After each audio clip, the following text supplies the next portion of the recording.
Mardi 5 septembre 2023, on se retrouve dans le cadre de votre émission Grande Analyse. Grande Analyse, cette émission d'actualité de la FM Télévision. Nous vous mettons au cœur de l'actualité en République démocratique du Congo. À ce jour, plusieurs sujets d'actualité, mais nous revenons plus sur ce qui s'est passé à Goma. Cette marche c'est la secte Wazalendo qui a connu une répression de forces armées, plusieurs Congolais décédés depuis le week-end de la semaine passée. Les médias étrangers ont relayé, sur le plan national nous avons relayé, et une délégation du gouvernement séjourne actuellement à Goma, des décisions ont été prises.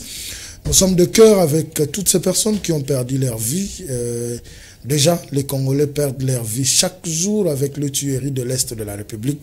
Nous pensons ne plus vouloir en perdre dans des circonstances pareilles. C'est vrai que tous, nous nous battons pour la République démocratique du Congo, mais quand il y a des Congolais qui doivent perdre leur vie comme ça fait toujours mal et nous sommes de cœur avec ces familles qui ont perdu le leur. Élection, nous en parlons avec tant de tensions. C'est vrai que le président de la CENI avait déjà évoqué cela. Cette période de pré-campagne est agitée avec tant des agitations de part et d'autre. Et ce qui est arrivé vient aussi s'inscrire dans cette logique-là parce qu'il y a des Congolais qui vivent à Goma, dans cette partie de la République démocratique du Congo, qui doivent aller élire des dirigeants avec tout ce qui se passe. Est-ce que ces Congolais-là pourront aller voter ou élire les députés, le président de la République, le futur président de la République avec toute quiétude? Ce sont des points que nous allons évoquer au cours de cette émission. Mais nous allons plus nous appesantir sur le fameux dossier Primera Gold. Plusieurs personnes l'appellent une escroquerie de haut niveau et certains pensent que depuis que la République démocratique du Congo est République démocratique du Congo, c'est la première fois que nous puissions vendre de l'or de cette quantité et remporter plus de bénéfices. Cela ne se fait qu'avec Primera Gold. Nous allons essayer d'en parler avec mon invité sur ce plateau. C'est un habitué de ce plateau. Nous l'avons chaque semaine parce que avec lui nous essayons de décortiquer l'actualité sur toutes ses formes en République démocratique du Congo. Il s'agit bien de Monsieur Dani Chamala. C'est avec lui que nous allons essayer de changer par rapport ou tout autour de tous nos sujets. Bonjour Monsieur Dani. Bonjour Monsieur les journalistes. Comment est-ce que vous vous portez? Non, la santé va bien. Plusieurs personnes vous taxent de proches du régime. Je leur ai toujours dit que vous êtes analyste indépendant. Vous parlez République démocratique du Congo. Ils sont libres de penser. Mais du moins, ce que vous sortez ici permet aussi à la République démocratique du Congo d'évoluer.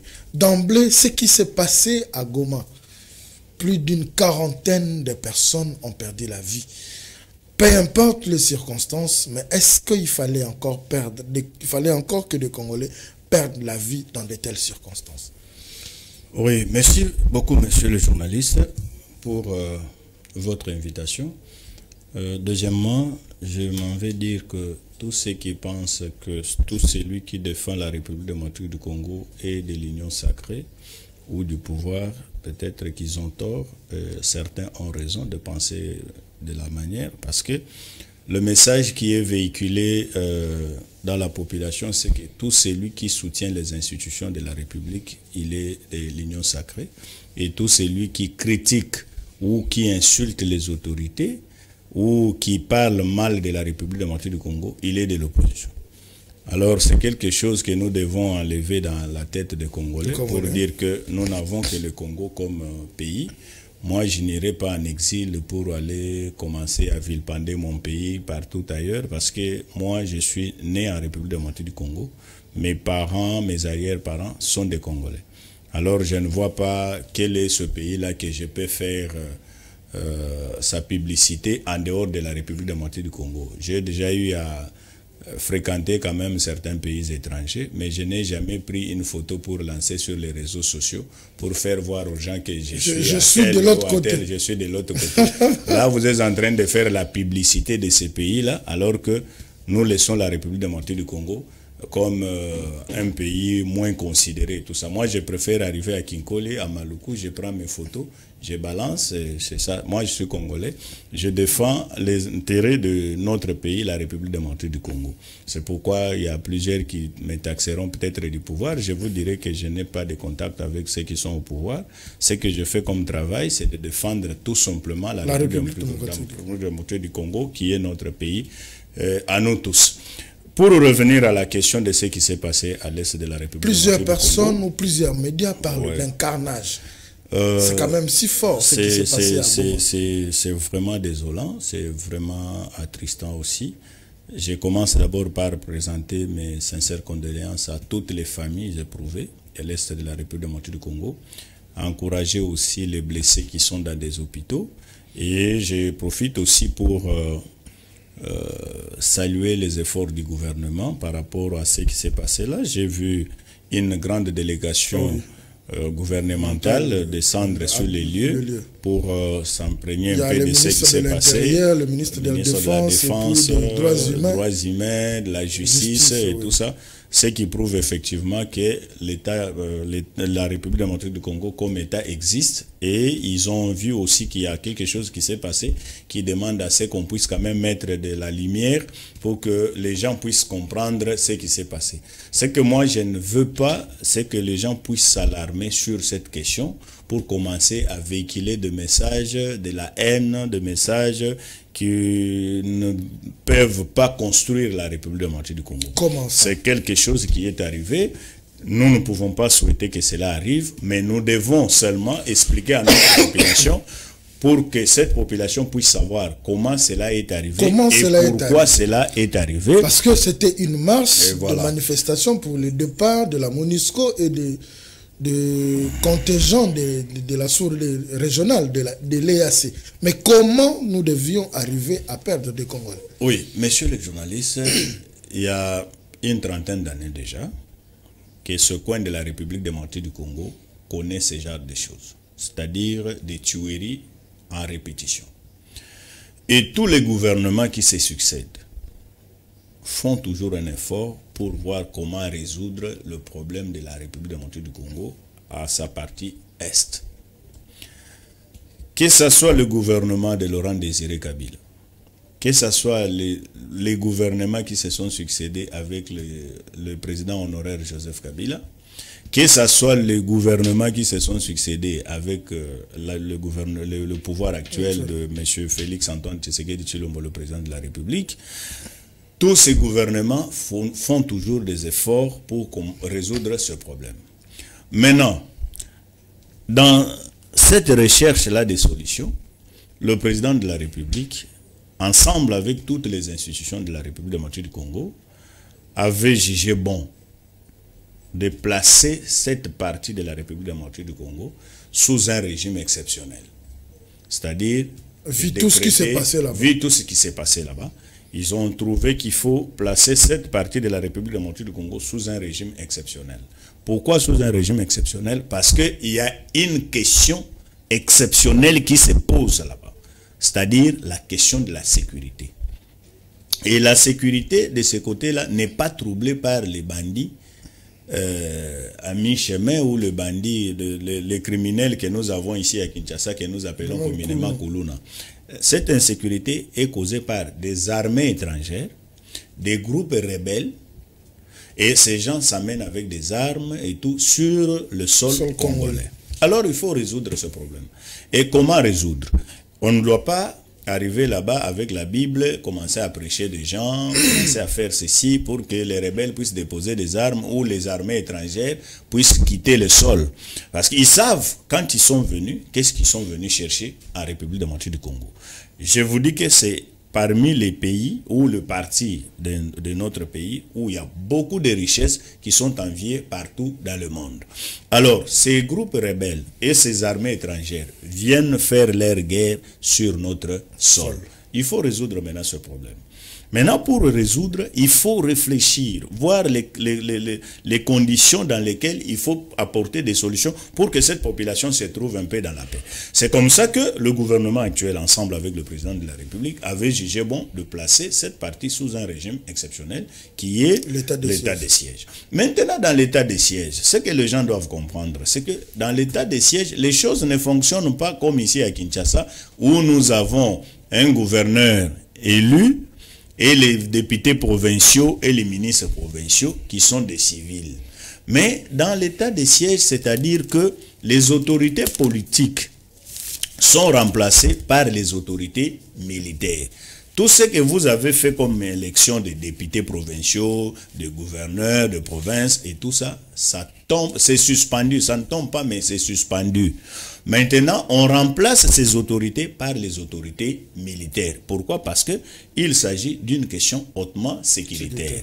Comme c'est une question hautement sécuritaire, on place les autorités militaires. Et là où il y a de militaires, j'ai toujours dit, et je répète encore, là où il y a de militaires, nous ne devons pas nous comporter en majorité opposition, société civile, analyse indépendante. Non, nous devons nous comporter comme étant des gens qui sont dans un régime exceptionnel. C'est-à-dire que nous devons écouter ce que les autorités militaires nous disent. Parce que ce sont eux qui ont des informations sur l'évolution de la sécurité sur cette partie-là. Et le président de la République est la personne la mieux informée parce qu'à chaque minute, il a l'information sur ce qui se passe là-bas. Maintenant que vous voulez organiser une manifestation, vous avez trouvé qu'il y a quelque chose qui ne marche pas. Vous avez constaté les méfaits de la MONUSCO, le méfait de la force régionale sur le lieu. Vous devez savoir que la MONUSCO a signé des accords avec la République démocratique du Congo, que nous appelons les accords de siège, avec la République démocratique du Congo. La MONUSCO n'est pas venue de son propre gré. La MONUSCO est venue sur base des accords signés avec la République démocratique du Congo. Mais les accords se font et se défendent. Oui, maintenant, vous avez constaté aussi qu'il y a la force régionale sur le lieu. Cette force régionale n'est pas venue de sa propre volonté. Il y a toujours des accords qui ont été signés. Maintenant, vous voulez que ces forces-là puissent quitter le sol parce qu'il y a des abus constatés. Et même les autorités de notre pays ont déjà constaté un problème, les dysfonctionnements qu'il y a dans cette force régionale. Et on a déjà pris les dispositions par les autorités pour que la force régionale ainsi que la MONUSCO puissent libérer les sols congolais. La population impatiente, elle veut à tout prix que cette force ainsi que la MONUSCO quitte le sol. Mais qu'est-ce qu'il faut faire maintenant? Vous savez que vous êtes dans un régime spécial et que ces coins de la République est dans l'insécurité, il y a des rebelles, il y a tout ça. Vous devez savoir qu'est-ce que vous pouvez poser comme acte. Et les actes que vous devez les poser dans le sens de ne pas troubler l'ordre public et dans le sens de respecter aussi l'autorité établie. C'est ce qui s'est passé à l'Est. Ils ont sollicité de faire des marches et le gouverneur Constant Ndima a réceptionné leur lettre, effectivement, qu'ils avaient sollicité de faire la marche, mais il a répondu, il a réservé une suite par rapport à cette lettre-là, pour dire que non, voilà, compte tenu des conditions sécuritaires, vous ne devez pas organiser cette marche-là à cette date. Est-ce que parce qu'ils n'ont pas respecté le mot d'ordre du gouverneur, leur interdisant de marcher à la date précise, permettait aux FARDC de tirer à balles réelles sur ces manifestants? Non, monsieur le journaliste, je dirais que le fait même de ne pas respecter ce que le gouverneur avait donné comme instruction ne donne pas droit aux militaires de tirer sur la population. Mais allez-y comprendre. Alors, allez-y comprendre. Ce revirement est arrivé quand? Voilà, c'est ce que je veux maintenant expliquer à notre population. Regardez, monsieur le journaliste, nous sommes ici à Kinshasa. La République démocratique du Congo connaît ce problème de l'Est. Suivez même nos chaînes de télévision. La plupart des lignes éditoriales, ils font toujours l'apologie de la guerre. L'infiltration de la République démocratique du Congo. Voilà, nos militaires ne font pas ceci, nos militaires ne font pas cela. Vous comprenez? Et sur place, là où la question se pose, le gouverneur militaire a tous les éléments possibles sur lui. Pour dire que Vous pouvez organiser la marche aujourd'hui. Et cette marche-là, si elle n'est pas bien encadrée, elle peut tourner au vinaigre. Ça, c'est bien. Alors, c'est une partie où il y a des groupes rebelles, où il y a des armées étrangères. Des infiltrations se font du jour au jour. Et il y a des armes qui sont cachées dans des maisons de gens. À chaque fois, quand ces gens, des rebelles, sortent pour tuer les gens, ils tuent et ils se cachent dans la population. Maintenant que vous organisez une marche, on doit impérativement mettre les militaires pour surveiller, voir quel type de marche vous êtes en train de faire. Et surtout, mon frère, ce que nous devons comprendre, la marche a été organisée par quel regroupement politique? La marche a été organisée, semble-t-il, par un secte religieux qui s'appelle Wazalendo. Le groupe d'autodéfense Wazalendo. Voilà. Mais écoutez d'abord la nomination, le groupe d'autodéfense Wazalendo. Et nous connaissons tous ce que nous avons comme information par rapport au comportement des Wazalendo en République démocratique du Congo et à l'est de la République démocratique du Congo. Tantôt, les Wazalendo s'affrontent avec l'armée au front. Tantôt, les Wazalendo s'affrontent avec les Maïmaï. Tantôt, les Wazalendo s'affrontent avec les rebelles. Tantôt, les Wazalendo. Donc, voilà un peu. Donc, nous ne savons pas, jusqu'à présent, donner une qualité précise à Wazalendo. Maintenant, on vous dit que ce sont les Wazalendo qui organisent cette marche-là. Allez-y comprendre.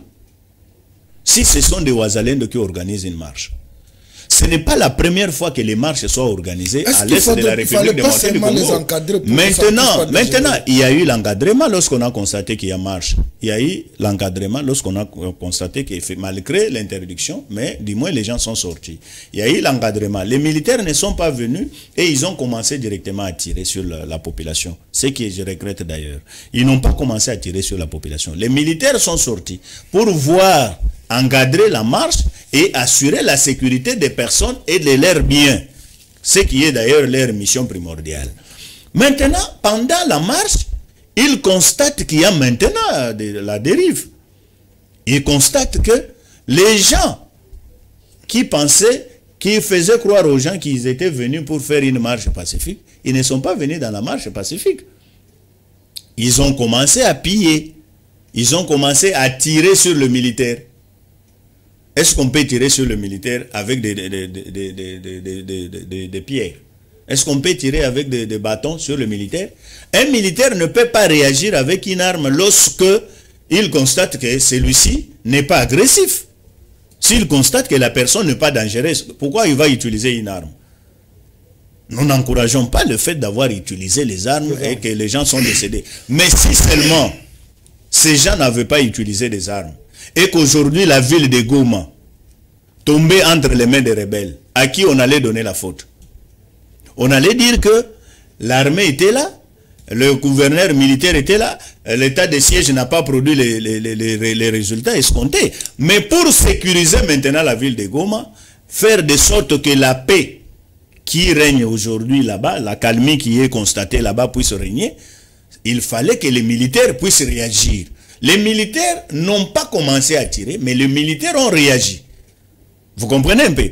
Les gens ne voient pas l'action, ils voient seulement la réaction. C'est ça ce qui est un peu dommage à déplorer. Nous n'avons pas dans notre armée là que des voyous, des bandits, ou des criminels qui sont là que pour tuer. Non, ces militaires-là vivent avec cette population-là tous les jours. Est-ce qu'ils continuent, ils tuent toujours tous les jours? Ils tirent toujours sur la population? Ils sont là pour protéger cette population. Raison pour laquelle ils sont même au front. Ils passent nuit à l'extérieur, dans des terrassés, en dessous des arbres, même s'il pleut, ils sont dehors pour sécuriser cette même population-là. Donc, ils n'ont pas intérêt à venir tirer sur la population. Les militaires ont réagi. Mais seulement, nous devons faire confiance aux enquêtes qui sont déclenchées pour établir les responsabilités. Parce que Nous devons être vraiment patients, éviter de trop véhiculer sur ça, sur ce que je suis en train de voir sur les chaînes de télévision, des gens dire de gauche à droite, et l'armée, voilà ce qui est fait, voilà les gouverneurs. Non, nous devons être patients pour voir les résultats des enquêtes qui seront organisées, à ce jour, qui sont déjà déclenchées, pour savoir effectivement établir les responsabilités. Et en ce moment-là, on saura quand même condamner qui est coupable et qui ne l'est pas. En ce jour, il y a une forte délégation du gouvernement qui séjourne à Goma. Hier, il y a des décisions qui ont été prises. Entre autres, le gouverneur des provinces est rappelé à Kinshasa. Pourquoi? On ne sait pas. Et il y a des officiers qui sont mis à la disposition de la justice. Comptés parmi des personnes qui ont peut-être dérapé par rapport aux injonctions données. Quelle lecture faites-vous de ces décisions? Oui, messieurs les journalistes, vous savez, diriger, c'est prévoir. Hein? Et je crois que lorsqu'on prend des décisions pareilles par les autorités, ils savent pourquoi ils ont pris ces décisions-là. Parce que à Goma, il n'y avait pas que des officiers qui sont interpellés là. Il n'y avait pas que le gouverneur militaire. Il y a eu beaucoup de gens et beaucoup d'autorités aussi qui sont sur place. Il y a aussi autant de militaires qui sont là-bas. Mais quand vous voyez les autorités interpeller peut-être le gouverneur, on peut interpeller le gouverneur peut-être pour lui dire que non, voilà, ce qui s'est passé là, si tu avais agi de telle manière ou de telle sorte, ça ne pouvait pas arriver. Si tu avais anticipé, cela ne pouvait pas arriver. On peut interpeller le gouverneur pour lui donner encore d'autres instructions par rapport à la sécurité et aux informations requises sur place par la délégation gouvernementale. Vous comprenez? Parce que quand ils sont arrivés, ils n'ont pas écouté seulement le gouverneur, ils n'ont pas écouté seulement son adjoint ou bien d'autres. Ils ont écouté aussi la population. Oui, toutes les couches. Ils ont écouté toutes les couches, ils ont reçu certaines doléances et tout ça. C'est par rapport à toutes ces doléances-là qu'on peut rappeler le gouverneur pour lui dire que non, voilà les doléances que nous avons reçues. Ben voilà, il y a ça, il y a ça, il y a ça, il y a ça. Et on lui donne quelques directives, on lui demande de regagner son poste de travail. Par rapport à ceux qui sont mis à la disposition de la justice, ça démontre effectivement que nous sommes dans un état où personne n'est au-dessus de la loi. Vous comprenez? Ce n'est pas parce que vous avez une arme que vous devez vous permettre de faire du n'importe quoi. Non, vous commettez un forfait, on vous met à la disposition de la justice et c'est à la justice de nous dire maintenant si effectivement les faits mis à leur charge sont établis ou pas. Si ces faits-là sont établis, ils seront condamnés, ils vont purger leur peine et il y aura réparation des dommages. Si ces faits-là ne sont pas établis, ils seront acquittés et ils vont regagner leur poste de travail. Il ne faut pas que cela soit comme une intimidation pour empêcher aux uns et aux autres de faire leur travail. C'est ça un peu le problème. Avant qu'on aborde le dossier Primera Gold, je reste dans cette logique-là de ces tensions que nous vivons.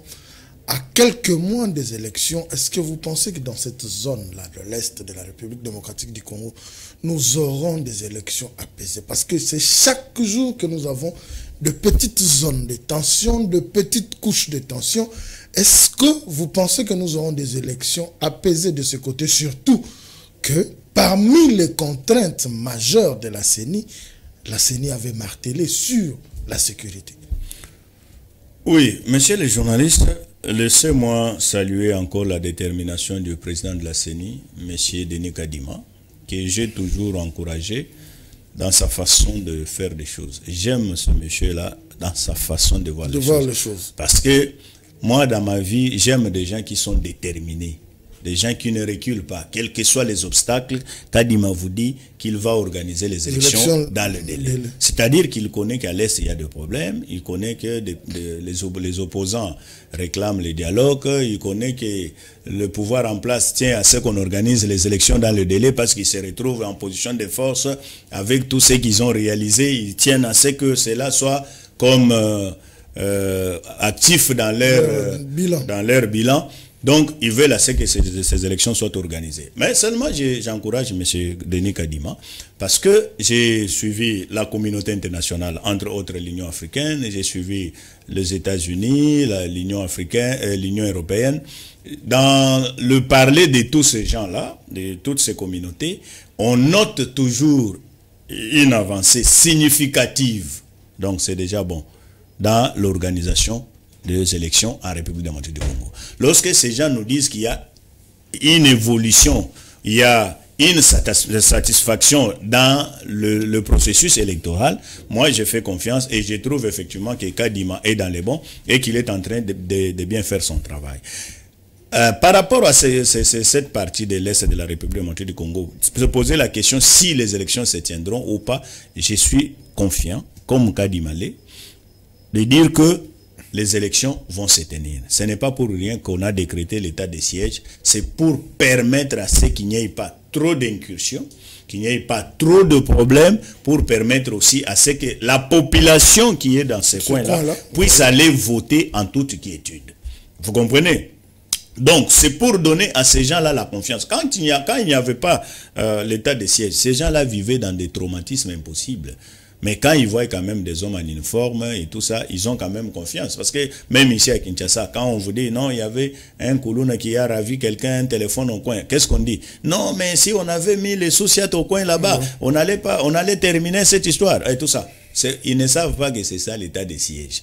Donc, on approche les militaires là de la population pour que les tenues seulement portées par ces militaires et l'arme portée par celui-là puisse inspirer confiance à la population que nous sommes sécurisés. Et je suis sûr que les élections vont s'organiser dans le délai, comme Kadima le promet, et il n'y aura absolument rien. Je vais tout simplement vous dire que nous pouvons rentrer en 2018. Oui. En 2018, il y avait de fortes tensions. En 2018. Non seulement à l'est de la République démocratique du Congo, parce qu'en 2018, là, nous sommes allés aux élections avec une partie qui n'avait pas voté. Avec une partie qui n'avait pas voté. Et ici à Kinshasa, vous avez vu, il y a eu même des policiers qui ont été logés à la Fikine de Limité. Et les gens, qu'est-ce que les gens n'ont pas raconté? Qu'est-ce que nous n'avons pas vu sur les réseaux sociaux? Non, voilà, Kabila a mené des militaires. Kabila va faire ceci. Oui. Kabila a acheté beaucoup d'armes pour tuer la population. Et Kabila a fait ceci. Il y avait des gens qui allaient même plus loin pour dire aux gens que Kabila va empoisonner de l'eau. Non, tout ça, ce sont des intoxications inutiles. La République démocratique du Congo s'est toujours relevée dans des défis majeurs. Et je suis confiant. J'ai fait foi à Kadima, j'ai fait foi au gouvernement, j'ai fait foi aux autorités de mon pays, j'ai fait foi à la République démocratique du Congo, j'ai fait foi à notre population et je suis sûr, convaincu et persuadé qu'il y aura des élections crédibles, transparentes, apaisées en République démocratique du Congo. Sans pour autant perdre de vue que lorsqu'il y a des élections, il y a un gagnant, il y a un perdant. Et en Afrique surtout, lorsqu'il y a un gagnant, le perdant réclame toujours la victoire. Voilà, merci beaucoup. Je pense que c'est après cela que nous allons aborder notre second point ou notre second thème qui est le dossier Primera Gold. Primera Gold qui est l'entreprise d'exploitation d'or. À ce jour, une question se pose. Est-ce une entreprise publique ou une entreprise privée? Si une entreprise publique, pourquoi la majeure partie des actionnaires viennent des Émirats arabes unis? Est-ce une entreprise publique? Avant d'aborder le vif du sujet. Monsieur le journaliste, je vais vous dire que parlons dans des termes plus simples pour que notre population puisse nous suivre et comprendre ce que nous sommes en train de dire. Je commence d'abord par rectifier une chose dans vos dires. Vous avez parlé que Primera Gold, c'est une entreprise d'exploitation d'or. J'ai dit non, Primera Gold n'est pas une entreprise d'exploitation d'or. C'est une entreprise d'achat d'or. D'achat. C'est une entreprise commerciale. Commerciale d'achat qui est venue en République démocratique du Congo pour acheter de l'or. Parce que exploiter, c'est censé que Primera doit avoir des carrés miniers. Mais à ce que je sache et à lire le contrat de Primera, Primera ne sera pas dans des carrés miniers en train d'exploiter de l'or. Mais Primera sera dans des comptoirs, dans des bureaux climatisés pour acheter de l'or exploité par les artisanaux qui sont des Congolais. Vous comprenez? En des termes clairs, pour que la population puisse comprendre, Primera Gold, parce qu'il y a plusieurs primaires. Il y a plusieurs. Oui, mais Primera Gold, RDC. Primera Gold, RDC, c'est un comptoir d'achat d'or. En des termes clairs et simples, c'est un comptoir d'achat d'or. Et pourquoi on lui donne la primaire d'acheter de l'or, si vous le dites exploité par les artisanaux, mais on lui laisse la primeur de racheter pour aller revendre? Monsieur le journaliste, je vais vous dire une chose. C'est comme ça que les gens, des fois, comme vous l'avez dit au début, me taxent de quelqu'un du pouvoir. Mais ce pouvoir-là, c'est un pouvoir qui est en République démocratique du Congo. Moi, je suis congolais. Donc, que vous soyez opposant, que vous soyez de la majorité, que vous soyez de la société civile, nous n'avons qu'un seul pouvoir qui est organisé sur le territoire de la République démocratique du Congo. Vous savez que ce contrat-là, lorsque vous le lisez, et lorsque j'ai suivi les explications... Comme vous avez lu le contrat, oui. qu'est-ce que stipule le contrat? Même en deux phrases. En deux phrases, monsieur, en des termes simples et clairs, en deux phrases. Primera Gold, comme je venais de le dire, c'est un comptoir d'achat d'or en République démocratique du Congo. Maintenant, à la seule différence que ce comptoir d'achat d'or n'a pas pour associer que les Émirats arabes. Mais la République démocratique du Congo est associée dans cette... Mais on parle des actionnaires majoritaires. Oui, les actionnaires majoritaires. Les Émirats arabes. Les actionnaires majoritaires, sont des Émirats arabes. Et nous sommes là en tant qu'actionnaires. Nous sommes minoritaires, bien sûr, mais nous représentons les intérêts des Congolais. À mais à quel pourcentage? À 40%. À 40%. Nous avons 40% des parts sociales dans cette société-là. Parce que le capital social représente 20 000 $ américains. Et dans les 20 000 $ américains, la République démocratique du Congo a 9 000, ce qui représente 40%. Et les Émirats arabes, ils ont 60%. Qu'est-ce que cela veut dire? C'est-à-dire quoi?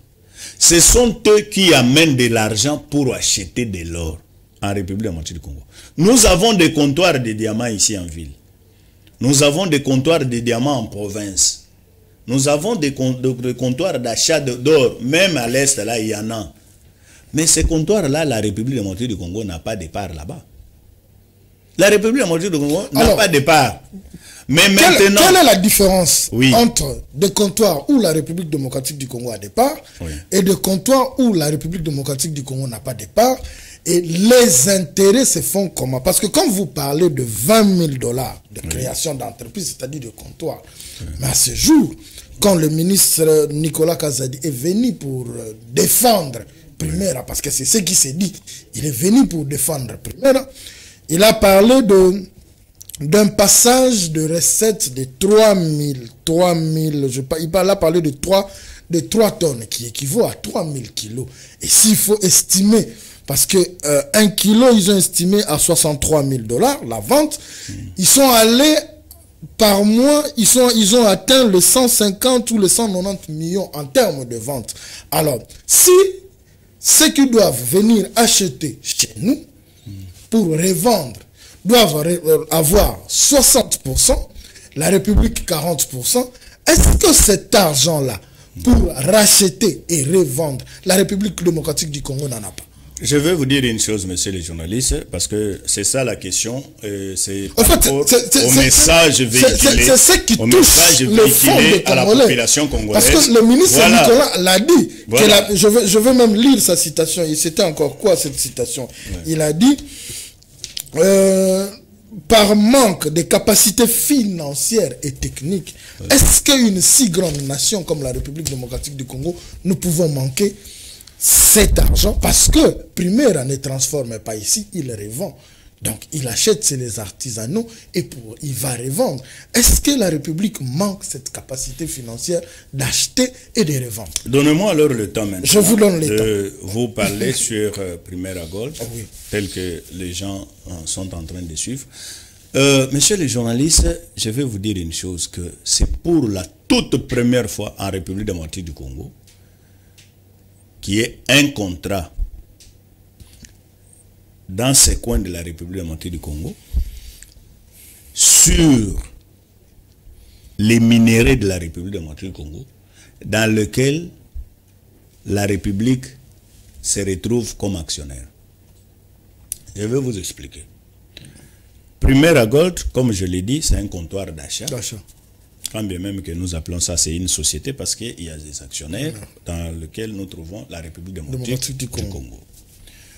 J'ai dit que ce n'est pas une entreprise publique, comme les gens peuvent le croire, parce que dans une entreprise publique, on doit nommer les mandataires par le président de la République, qui est l'autorité compétente dans cette matière-là.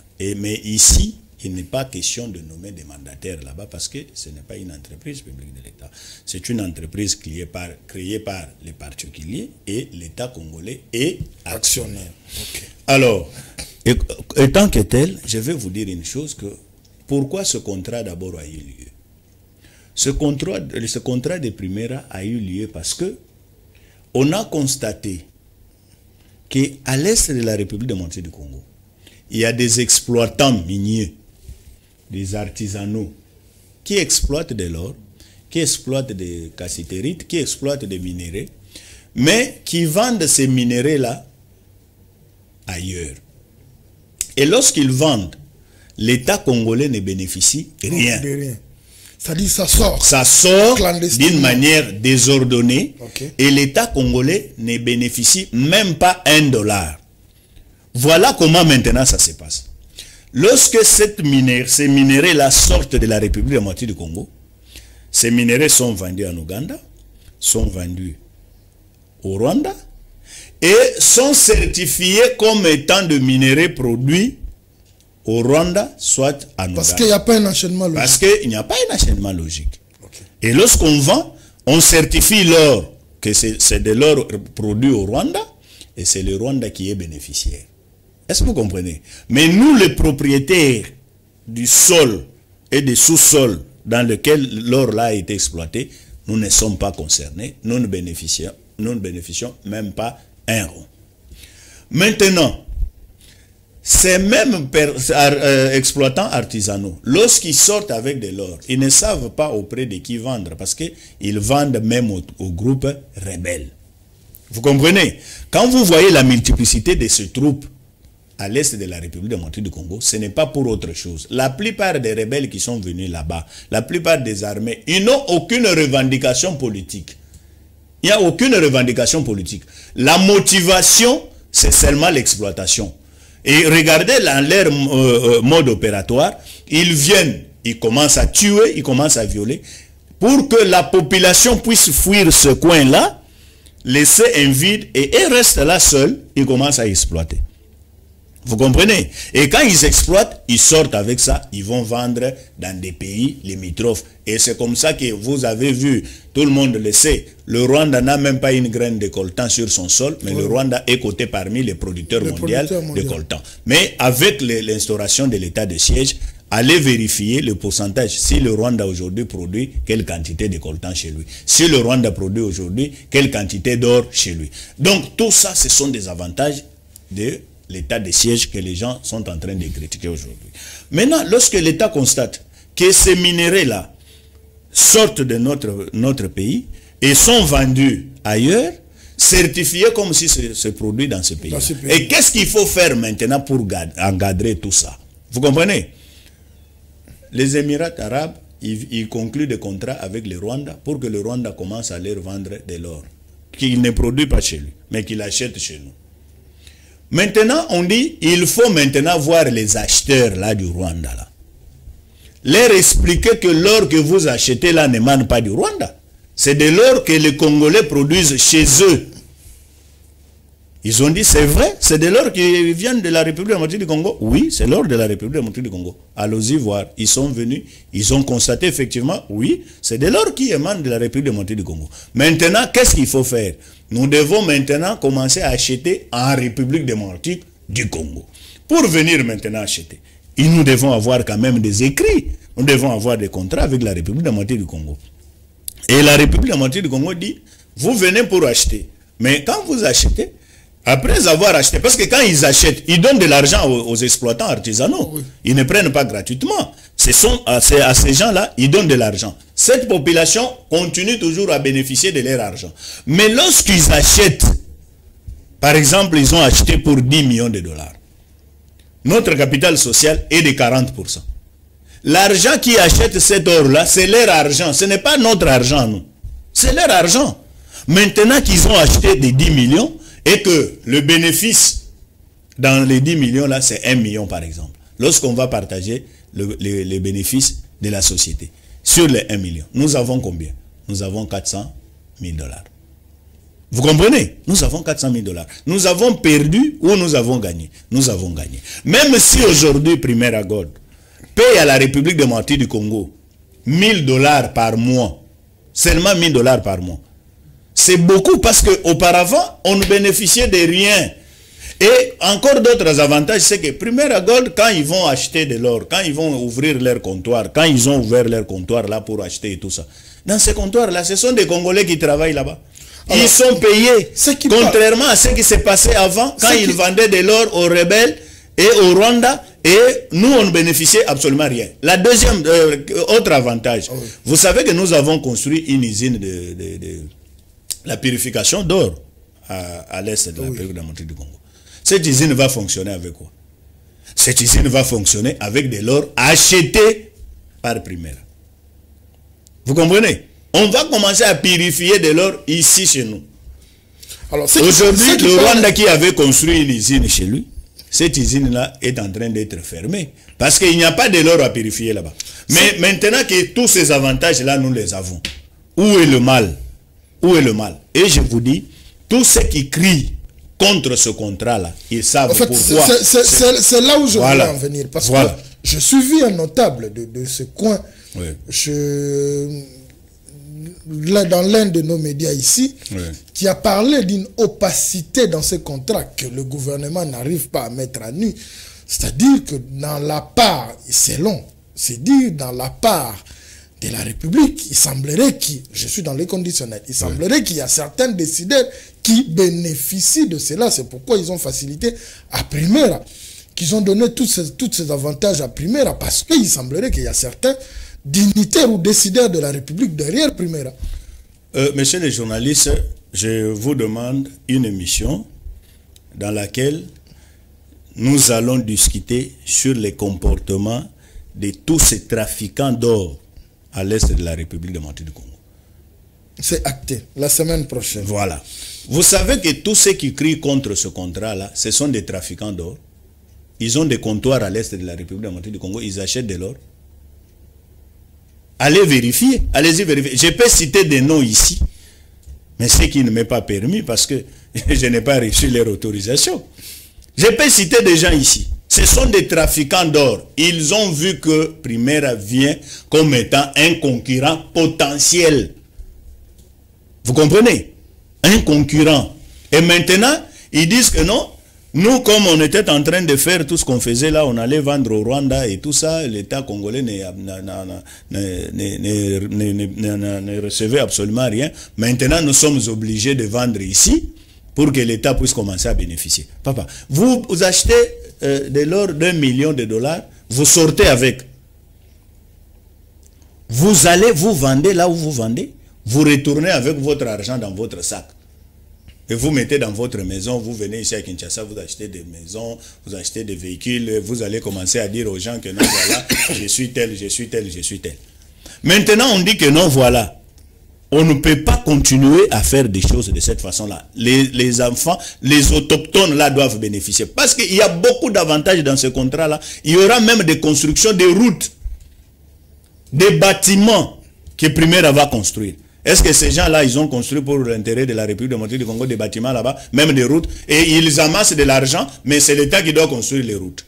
Vous comprenez un peu? Ils ont trouvé que Primaire est devenu comme un concurrent potentiel dans ces domaines-là. Et aussi, ça va diminuer sensiblement la multiplication des troupes rebelles dans ce coin-là. Parce que la plupart, ils vont fermer leurs comptoirs.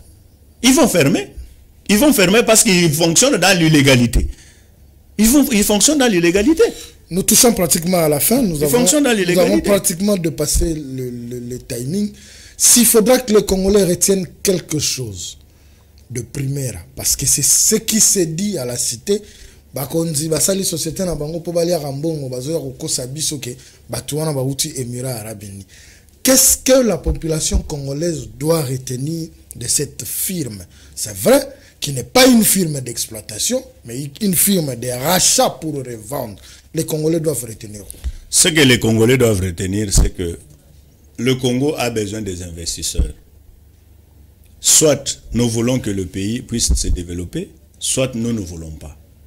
Ces gens sont venus investir en République démocratique du Congo. Ne suivez pas ceux qui vous disent qu'ils sont venus investir 20 000 $. On ne peut pas acheter de l'or avec 20 000 $. On ne peut pas acheter des tonnes de l'or ou des kilos d'or avec 20 000 $.